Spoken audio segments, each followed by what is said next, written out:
嗨，欢迎来到轻声慢读。今天，我想带你一起走进那个充满灵气与梦境的世界——千与千寻。这是一段关于迷失与成长的旅程，也是每个人心中那个寻找自己的故事。今天我们要讲的书有点不一样，它非常的浪漫。你们家有没有喜欢龙猫的小孩子？看到那个小小的伞就会说：“哇，这是龙猫的伞。”然后看到那个电车就会想说：“哇，这如果是龙猫的电车就好了。”弹琴时候要弹的一个曲子是《天空之城》呀。其实这么说起来，我也会很喜欢哎。那这些作品都出自一个人，就是宫崎骏。这都是宫崎骏漫画中一些典型的形象。那网上也会流传着很多宫崎骏先生的格言，随便挑几句说说。比如，我不知道离别的滋味是这样凄凉，我不知道说声再见要这么坚强。比如，人永远不知道谁哪次不经意的跟你说了再见之后，就真的不会再见了。还有，曾经发生过的事情不可能忘记，只不过是想不起而已。因为遇见你，我才知道我也能够拥有美丽的记忆。哦，还有这一句，其实它很深地戳中了我，就是人生是一辆开往坟墓的列车，路途上会有很多站，很难有人可以自始至终陪着你走完。当陪着你的人要下车时，即便不舍，也该心存感激，然后挥手道别。那再温习一下这些句子，你可能就会发现，它并不是某一个年龄段的专属，就像宫崎骏的作品，它也并不幼稚，而其中往往有一些就是我们人生不同阶段的写照。那我刚刚说的很多的句子都出自一部动画电影《千与千寻》，这是我个人最为喜欢的宫崎骏的作品。我们今天就来讲讲这本书《千与千寻》。可能很多人只看过这部电影，都不知道它出书了。那看书跟看电影有什么不同呢？我会觉得它的故事其实是一样的。那这部作品呢，也是先有了电影，然后又出了书。影片是在2001年问世的，它获奖无数，是当今世界上唯一一部同时获得柏林金熊奖和奥斯卡金像奖的动画电影。它也是宫崎骏最具代表性的作品。我曾经在一次直播的时候给大家推荐过绘本版的《千与千寻》和《龙猫》，它很适合作为6·1的礼物送给孩子或者送给自己，我自己就存了一套。那看过电影为什么还要看绘本呢？我个人的感受是，它就像是咔嚓把一个瞬间定格下来，当这个定格的瞬间在你眼前出现的时候，你会更加的专注，你会想起是什么决定了这件事儿。千与千寻的故事很简单，它讲的是一个10岁的小女孩，她叫千寻，他们家要搬家了，那千寻就跟爸爸妈妈一同开车前往新家。在郊外的小路上呢，他们进入了一个神秘的隧道，去到了另外一个世界，那是一个中世纪的小镇。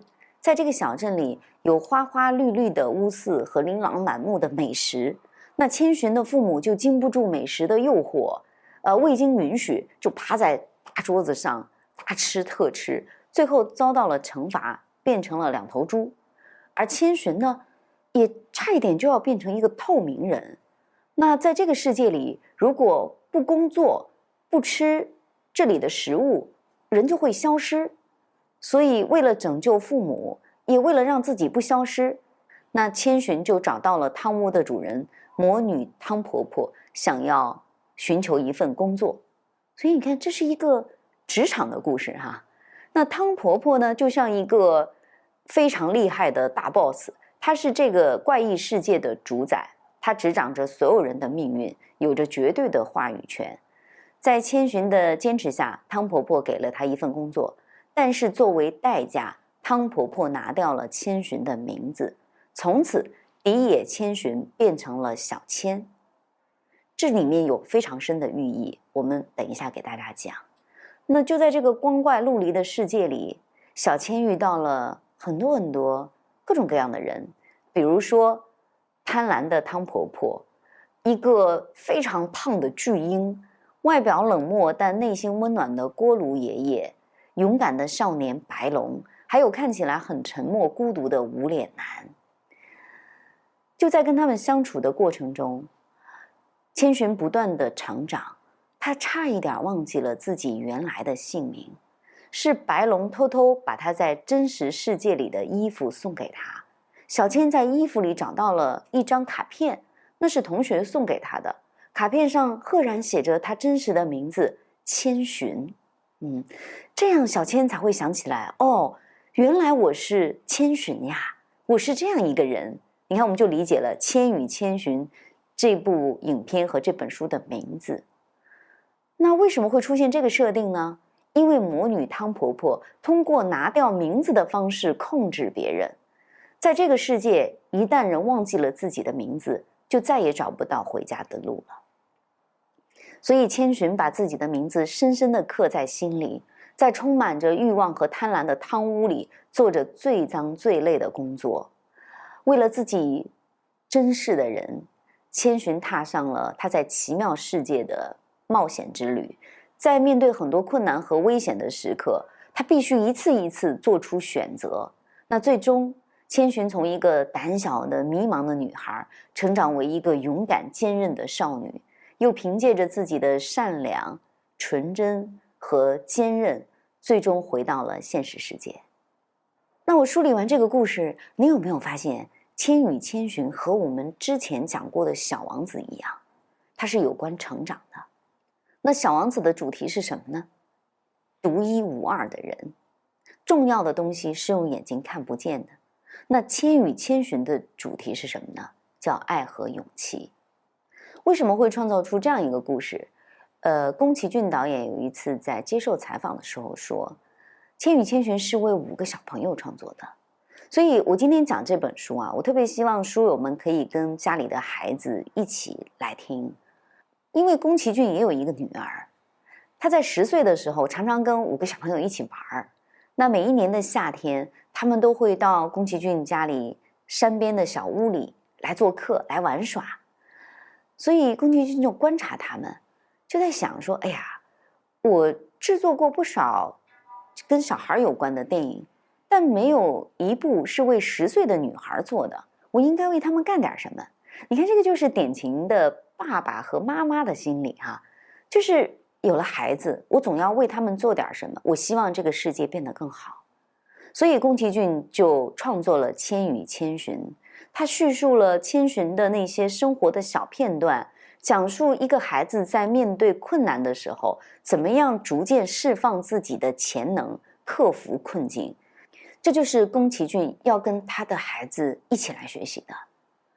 所以这本书和这部电影就很适合全家共读。那我是先带着自己的女儿看完电影之后，又给她买了书。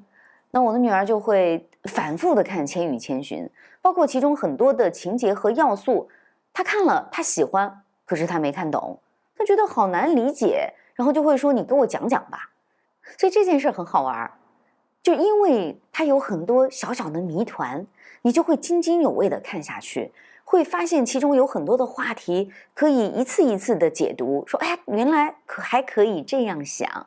所以我就在跟女儿交流的过程中，突然发现，哦，原来这本书是可以给大家讲一下的。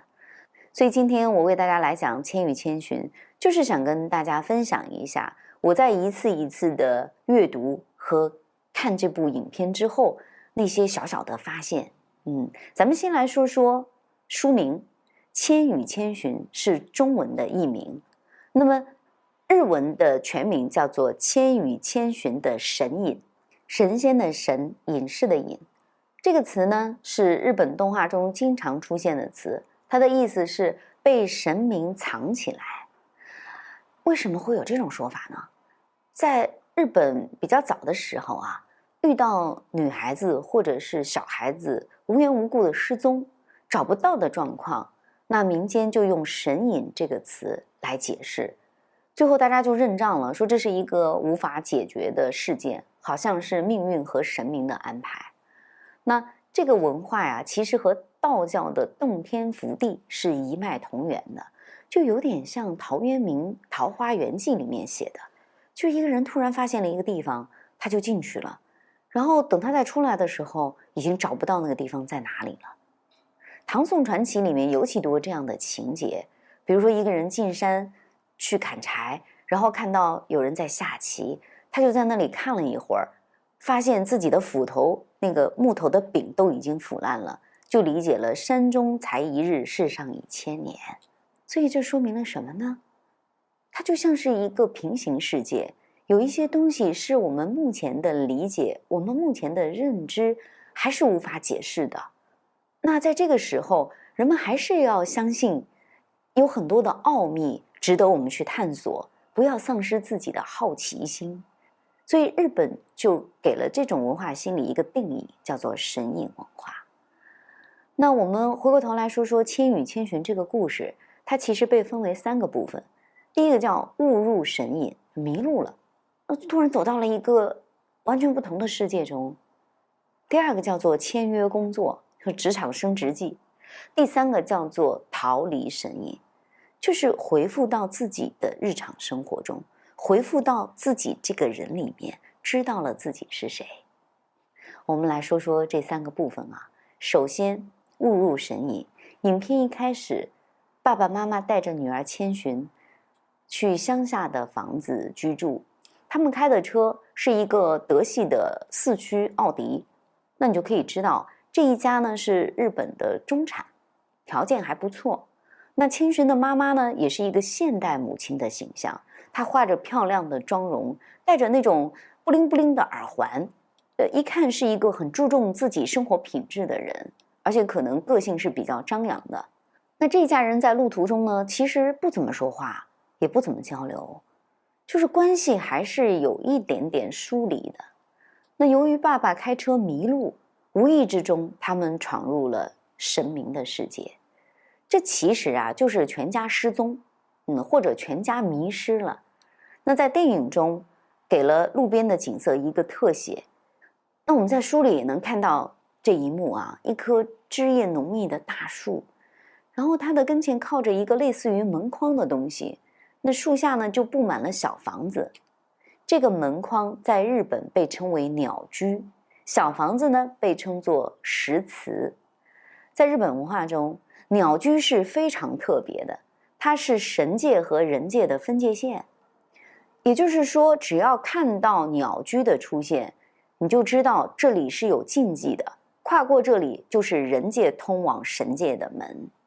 那日本有很多的民间传说会讲那个灵异事件，所以大家就会在灵异事件的多发地点放一个鸟居，其实是一种提醒，标志着你要小心哦，这就是人界和神界的分界点，你不要随意的进入神界。而且大家看到鸟居呢，都会端正自己的行为啊，不能做出那些不规范的动作。那在这个鸟居下面呢，就供奉了大量的石祠，就祠堂的祠。那说明什么呢？说明这个地方灵气过大，就很容易发生一些你想不通的事情。那需要供奉很多的神明才能镇守住这个灵气。所以这一幕环境啊，其实就是在提醒千寻一家和作为旁观者的我们，说哇，你要小心一点哦，这里很神秘哦，那个氛围已经有点紧张了。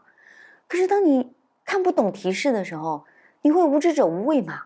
千寻的爸爸就是这样，他明知道开错了路，但是没觉得这有什么问题，还将错就错，越过了鸟居，一直开到了红色的一个钟楼跟前，才停了下来。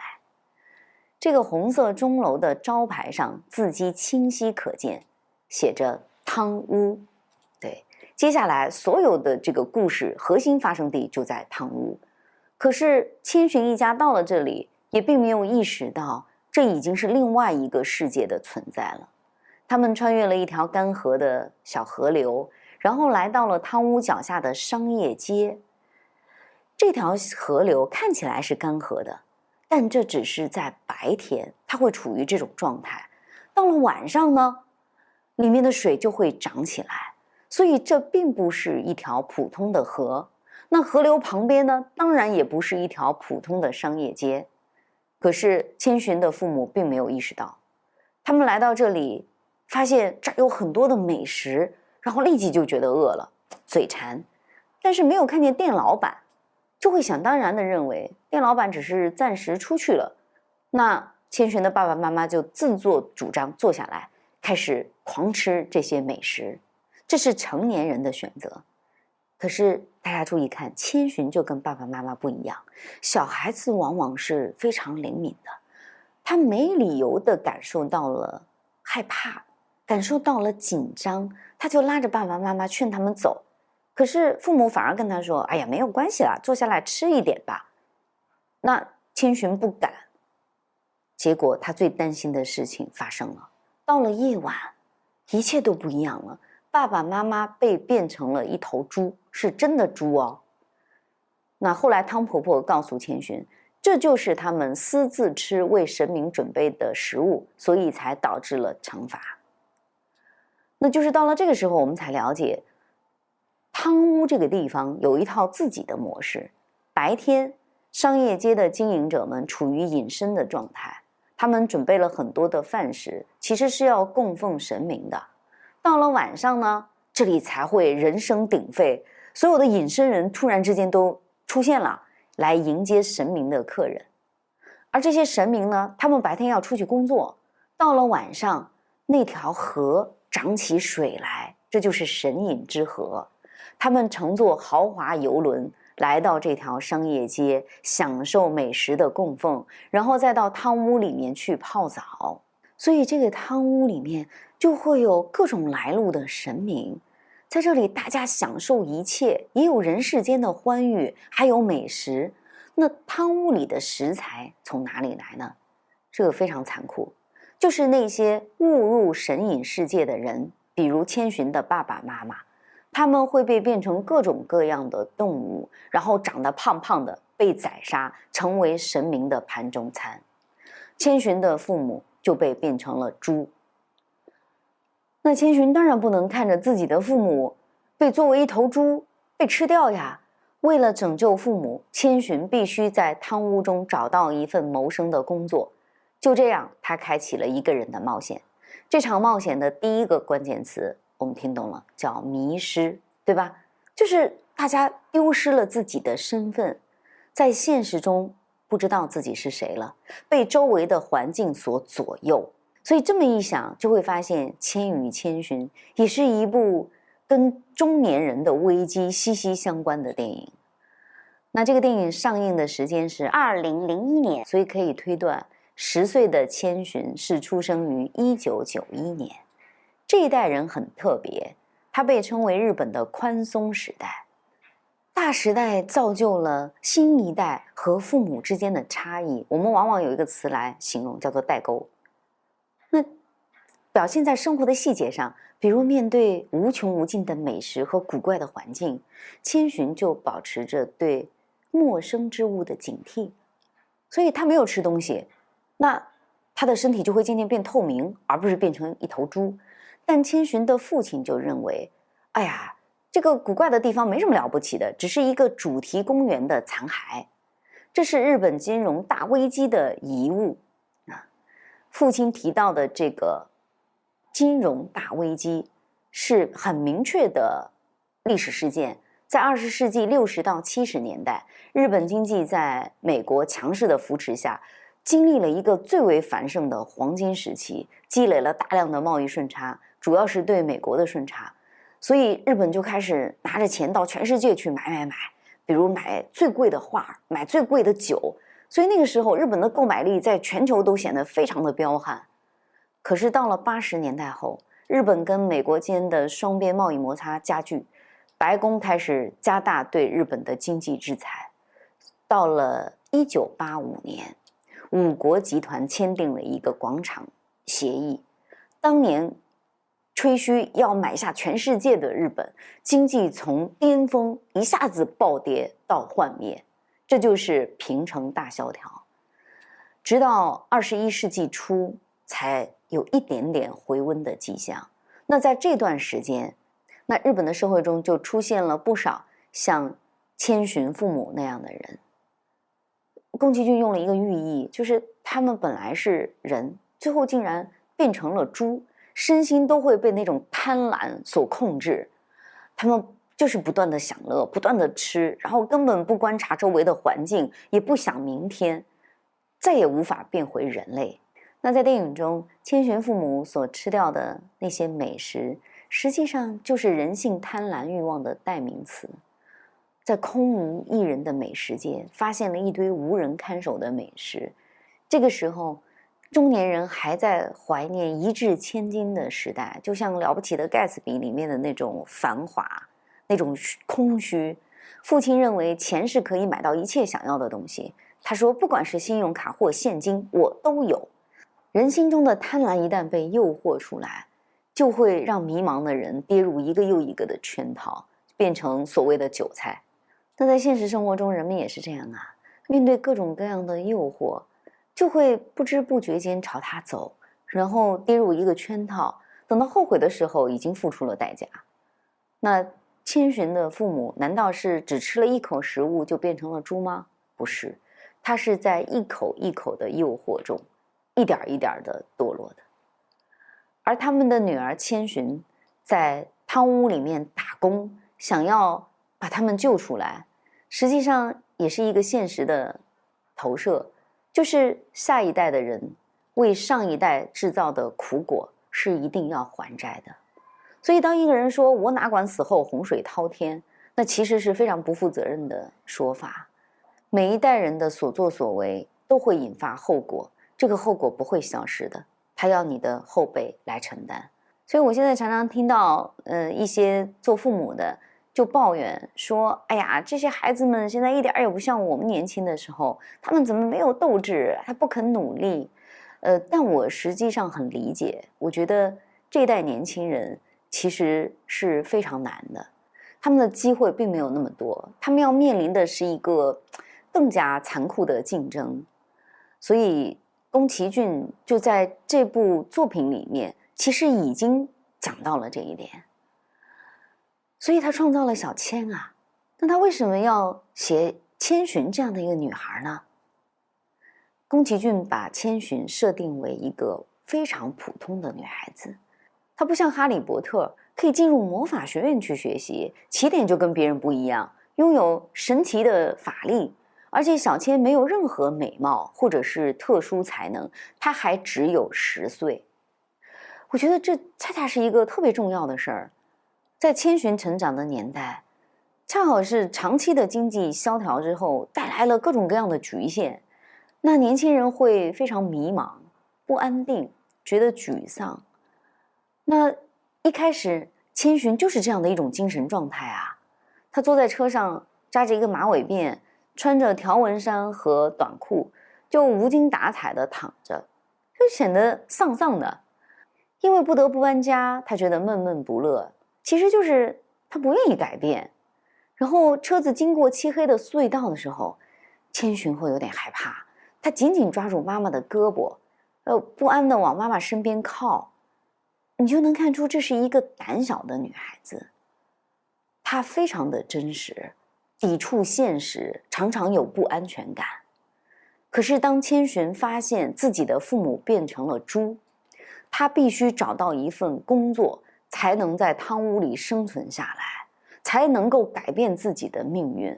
这个时候的千寻并没有像英雄影片一样立即爆发小宇宙，全身放着光，他不是，他脏兮兮的小脸充满了泪水，然后蜷缩着身体，委屈、害怕、无助，他就觉得我做不到，这压力太大了。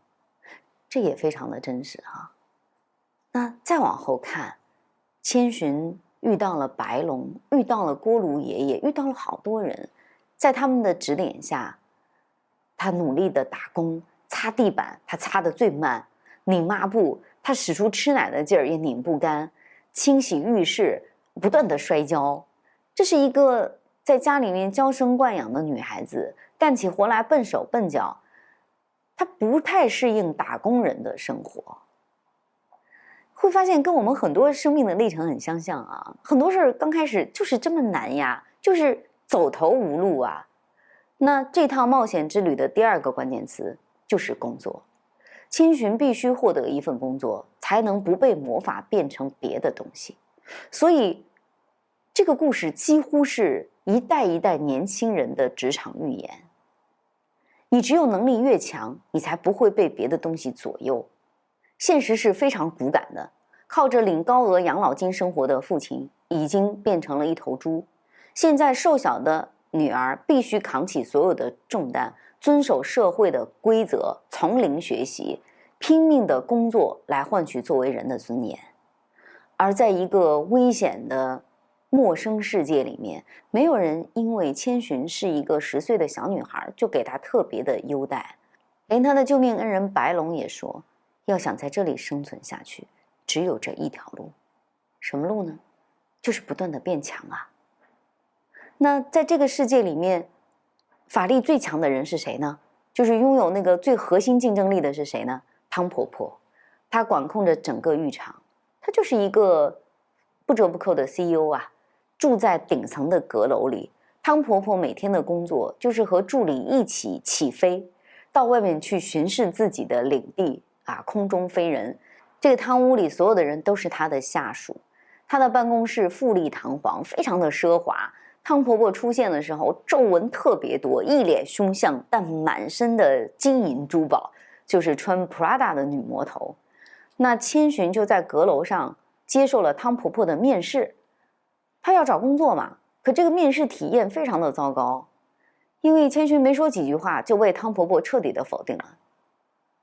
汤婆婆就问他，为什么非要雇佣你不可？你看起来又娇气，只会撒娇，只会哭，你是一无是处的蠢丫头，我不会请饭桶来工作的。非常的刻薄，对吧？每一个职场小白可能都要经历这个阶段，可是千寻不能放弃啊。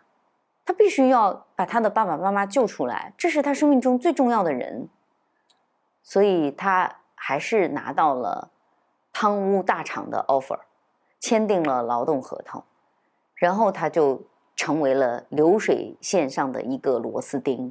首先换衣服，穿上了汤屋里面那种同质化的服装，跟别人一模一样了。然后跟别人干的事儿呢，也是一个一天要重复很多次的机械的工作。这就是一个打工人的职场之路。那就在这个打工过程中，他遇到了锅炉爷爷。锅炉爷爷帮助了千寻，但这个锅炉爷爷的形象非常有趣，他是一个秃顶的蜘蛛，他有6个手，很发达，所以6个手能同时干很多事儿，这就是效率啊。由于需要效率高，你才能够在残酷的竞争中胜出，锅炉爷爷就不断的进化，然后就异化为长着很多手的蜘蛛，拼命的卷，就像卡夫卡的《变形记》哈，就是人就开始被异化。那锅炉爷爷后来给过千寻一张没用完的电车票，竟然是40年前的。这个细节我们就可以知道，他一定是在年轻的时候就来到了汤屋，加入到了这个公司，那他就变成了一个工作狂。为了融入到工作里面，他双手不够用，进化出4个手；4个手不够用，进化出来6个手，头都秃了，原来的双腿就退化萎缩了。在这里工作了40年，都再也没有去乘一次电车。他奉献了自己所有的时间，奉献了自己的身体。这个让人看一下也觉得非常的唏嘘哈。那在现实中，的确有人是透支健康，透支未来，透支每一天的体验，来交换在社会上的立足之地的。整个汤屋有很多这样的人，都在努力的工作，加班加点。那千寻就跟一个同伴叫小林，他们2个去上班打卡，发现那个牌子上方写着一行大标语，意思是要多学习，讲礼貌，做人民的好青蛙不是好青年啊，是好青蛙。就是有的人忙着忙着，最后就变成了青蛙，就大家忙着忙着，最后就都一样了，脸都长得一样了，都像青蛙。那千寻在刚刚来到这个环境里的时候，总觉得看很多东西都不太适应。他看见那个小煤灰太劳累了，就过意不去，就想帮帮他，就帮小煤灰搬了一块砖。结果惹来所有的小煤灰纷纷的躺平，就不干活了。咕噜爷爷就警告他说：“你不要滥发善心，不要因为好玩就把别人的工作抢去做了，因为不工作，这群小煤灰的魔法就会消失，帮他们就是在毁灭他们。”这就是严酷的生存法则。千寻起先并不了解这些，所以他必须快速的成长，摸清职场规则，学会忍耐，从没有人愿意去做的活干起，一点一点的适应这个世界。所以他认真的擦地，放洗澡水，给散发着恶臭的腐烂神洗澡，去安慰无脸男等等，这些每一关都是考验。这就是融入成人世界的必经之路啊，它并不是件容易的事儿，但也只有这样，千寻才能够拥有属于自身的能力，才能拯救父母和自己。那这个艰难的打工人阶段有一个转折点，就是白龙给千寻带去了一个白饭团，是他用魔法做的。千寻一直在干活嘛，所以他就很丧。这个时候跟白龙坐在一起，就吃着那个白饭团，觉得好香。吃着吃着，突然大颗大颗的眼泪夺眶而出。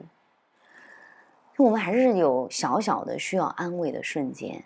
千寻来到这个职场，他一直很害怕，也很抗拒，他被动的接受别人的帮助，他不情愿，但是又不得不低头。但此刻这个饭团意味着什么呢？就是在最艰难的处境下，依然会有友谊，会有温暖，会有爱。这让千寻坚定了他要努力的在汤屋里生存下去，要去救爸爸妈妈。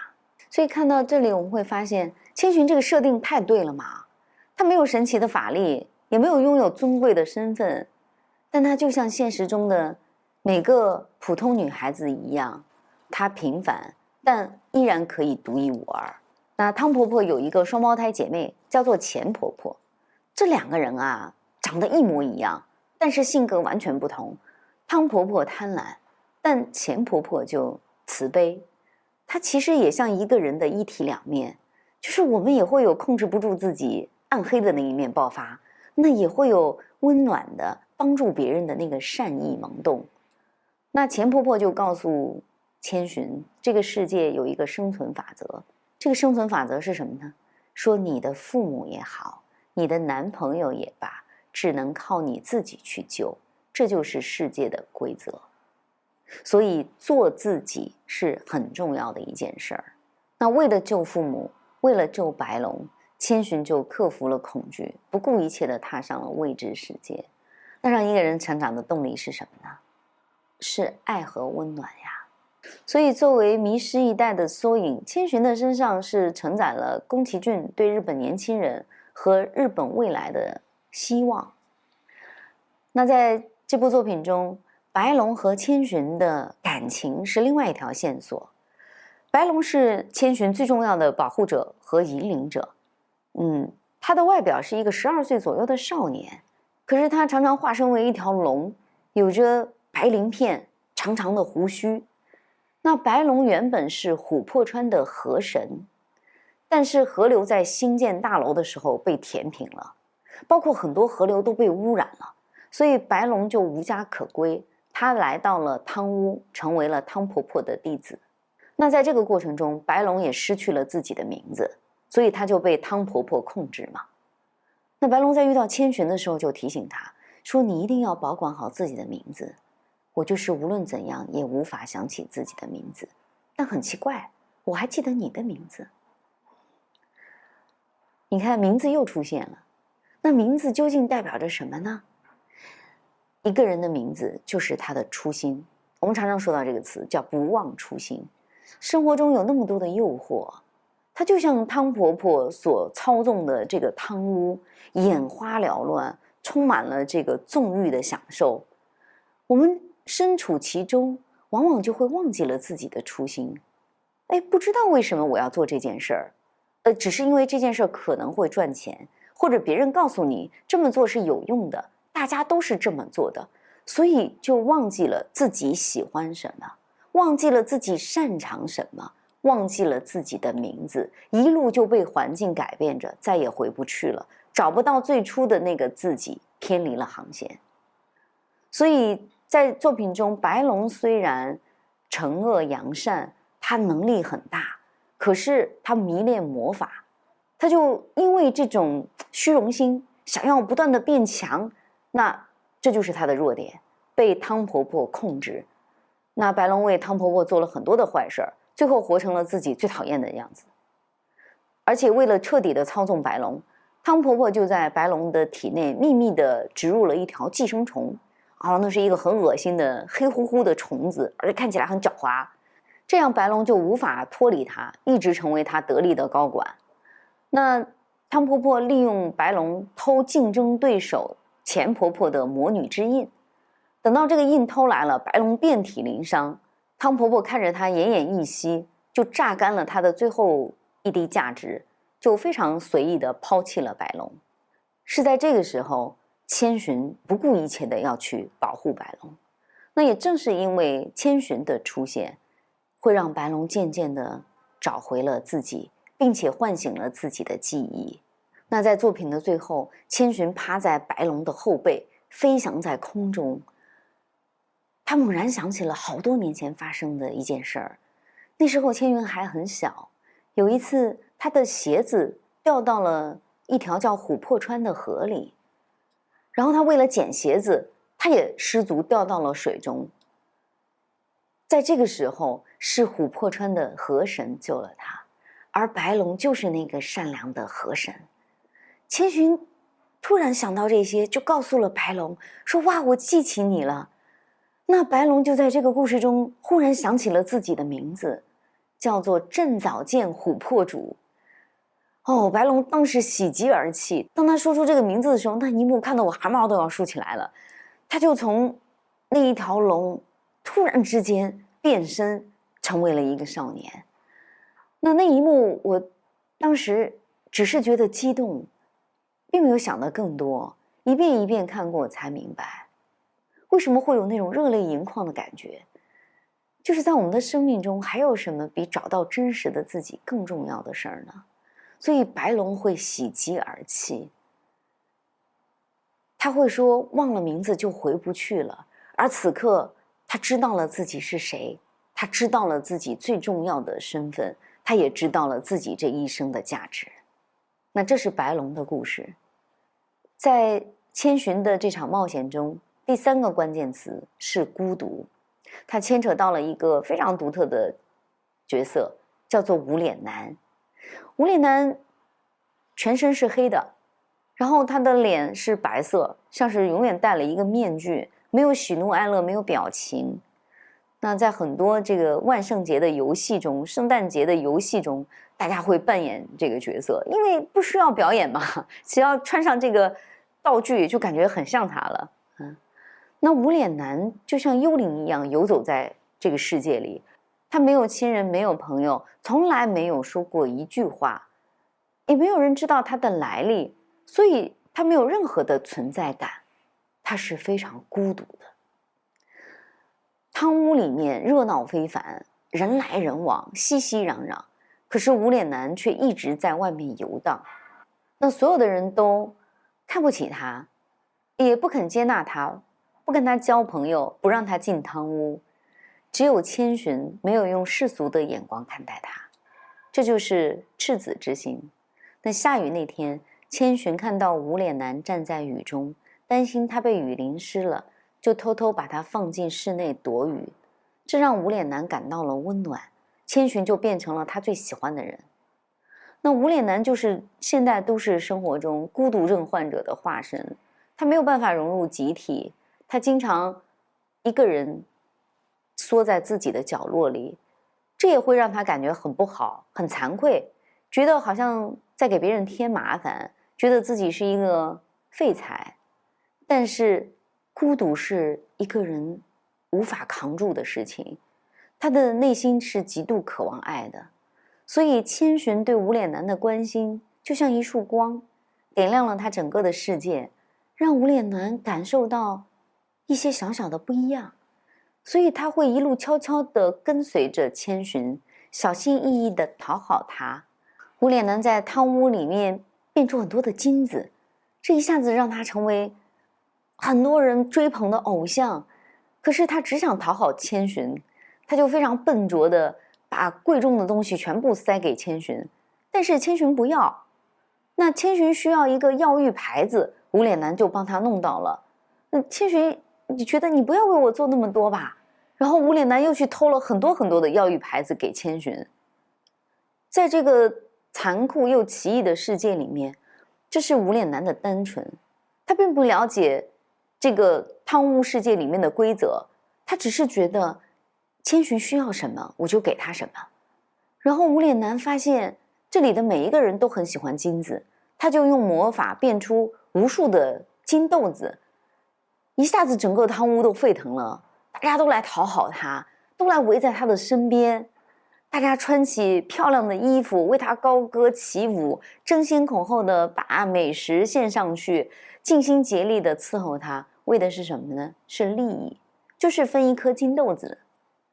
可是无脸男把大把大把的金子拿到千寻的面前，想要讨好他，千寻根本不介意，因为他一心只想认真的工作，然后要救自己的朋友，他不需要这些金子。无脸男又不能理解了，大家都喜欢金子，千寻没理由不喜欢呀。可是千寻真的不在乎，他在千寻面前还是没有存在感，这让他觉得内心非常的痛苦。这种强烈的痛苦让无脸男像发疯一样，他就开始了吃人报复。他用无尽的食欲来填补内心的空虚，他吃下了遇到的一切，所以汤屋里就开始惊恐的逃窜。无脸男走到哪里，他就把东西都吃光。那些青蛙到处奔跑，到处躲藏，无脸男越吃越大。当他越来越大的时候，他就需要更贪婪的胃口，需要更多的满足。最后他颓丧的倒下，说出了他在影片中唯一一句台词，4个字，说我好寂寞。这句话很心酸哈。每一个寂寞的人可能都是无脸男，你会觉得越热闹的地方人就越孤独，你活成了一个不展示表情的面具，内心到底是什么样的，没有人能够懂得。也会在某一个时刻，你想要爱一个人，爱得那么卑微，想献出自己所有最珍贵的东西，只为了让自己喜欢的人高兴。可是这种热情不一定能够得到回报，所以就会更加的失落。那种想要一个拥抱，想要被认可，想要被尊重的感受，如果一直没有被满足，就会像无脸男一样的发疯吧。所以最后依然是善良和爱阻止了无脸男的疯狂，是小千拿出一个河神给的丸子，那是非常非常苦的一粒丸子，给无脸男吃下来。就是你要经过一个很痛苦的过程，然后无脸男把所有的东西都呕吐出来，他慢慢的又变成了原来的样子。然后小千带着无脸男上了一辆电车，他们找到了钱婆婆，就在钱婆婆那里，无脸男留了下来。那不是爱情，因为小千不会留在这里，但那依然是温暖的家庭。无脸男在这里找到了安宁，他没有那么孤独了。这里永远有一盏灯，然后有钱婆婆，有一点事情给他做，就能让他坚持往前走。所以哪怕你觉得自己就是现实中的无脸男，在很多时刻有那么多的不如意，那也要找到一点能够让你安住的东西，一个小小的事情，一个小小的爱好，或者是一段温暖的陪伴，保护好自己那颗没有被孤独吞噬的心灵。那在整部《千与千寻》里面，我最喜欢的场景就是那部海上的电车。每个人的成长都像是搭上了一辆车，他一直往前，不能回头，这就是生命的旅程。千寻拿着咕噜爷爷给他的电车票，搭上了这段列车。这时候傍晚的夕阳把天空染得通红，列车是在平静的水面上开走，留下了一长串的涟漪。在空旷的电车中，千寻和无脸男并肩而坐，谁也不说话，但是感觉是平静的。那个昏黄的灯光照在千寻的脸上，在车窗上形成一个美丽的倒影。那这一段其实非常的美，就像雪国里的那一幕，镜中印象的清晰度并没有减弱窗外的灯火，灯火也没有把印象抹去，就这样从他脸上闪过，但并没有把他的脸照亮。那这一束光是从远方照来的，他的眼睛同灯火重叠的一瞬间，就像在夕阳的余晖里飞舞的美丽的夜光虫。这可能是所有为生活努力、为生活奔波的人的样子。到了夜幕降临，到站之后，千寻和无脸男下了车，而路的那一端早就有了一盏明亮的灯在等候他们。在这里，宫崎骏说，成长就是一趟单程的旅途，只能向前，不能回头。在这列小火车上，有的是我们的同伴，有的只是擦身而过的过客。在这段旅程里，有人和我们一路相伴，前行很长时间；有人中途很早下车，消失在茫茫人海；有的人也许会再次相逢，有的人说了再见就再也不见。但永远不要忘记当初陪你乘车的是哪些人，也永远不要忘记自己当年的模样。这是一段特别的海上旅行，也是每个人都必须要完成的一段旅行。在这趟只去不回的列车上，很难有人会陪伴你走到终点。这其中一定会有遗憾，会有怀念，会有喜悦，也会有离别。就在这个过程中，千寻完成了他自己的成长。所以白龙在送别他的时候说，我只能送你到这里了，剩下的路你要自己走，不要回头。这个不要回头讲的是什么意思？让我来看，就是人生是不能回头的。就像我们讲过一本书，像阿德勒一样思考。阿德勒是那么著名的心理学家，他就是在说，我们不要老让自己的心理状态陷入在过去，不要一直为后悔买单，不要一直沉溺在内疚之中。无论在什么样的状况下，不要回头，你要朝前看。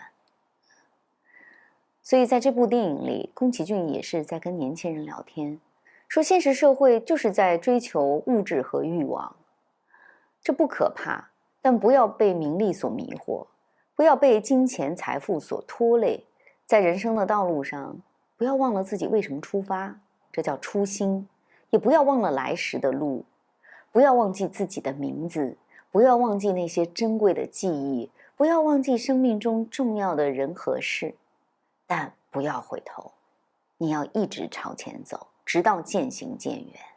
在这个过程中，总会有很多外界的评判，总会有很多人在影响你，想要让你变成芸芸众生的小千，想要让你忘记自己是谁。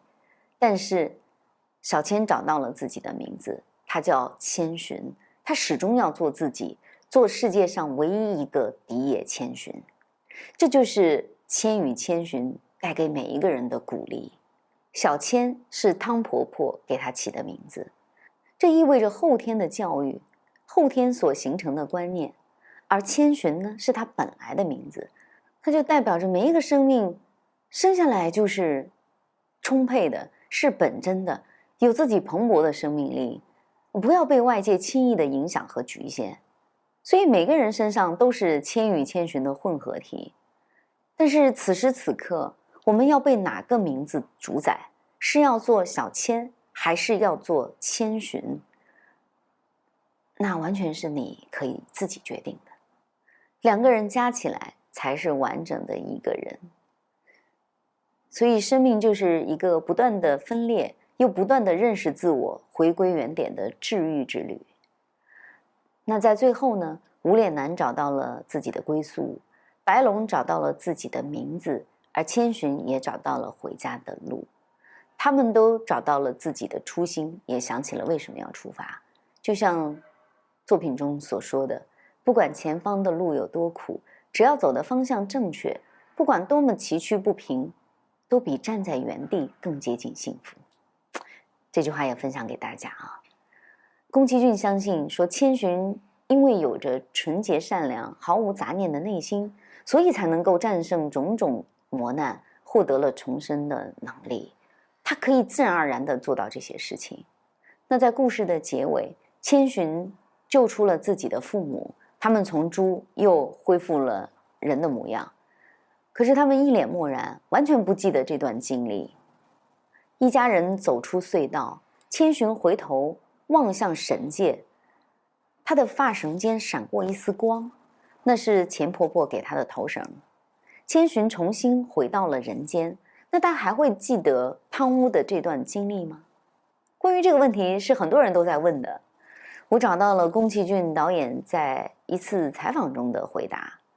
他说，我不想把在那个世界里的故事全部变成一场梦，所以在最后千寻一家回到现实世界的时候，发现车上积满了落叶，千寻头上还有钱婆婆做的头绳，虽然她自己可能都没有注意到，但那是真实发生过的事情，不然也太遗憾了。所以亲爱的书友，你觉得会有人能够记住自己所做过的所有事情吗？但书中的钱婆婆说过，只要是发生过的事情，就一定不会忘，只是想不起来了，但肯定在某个地方留存着。这就是《千与千寻》的故事，只要你听过它、看过它、读过它，它一定会给你带来一点什么。就到这里。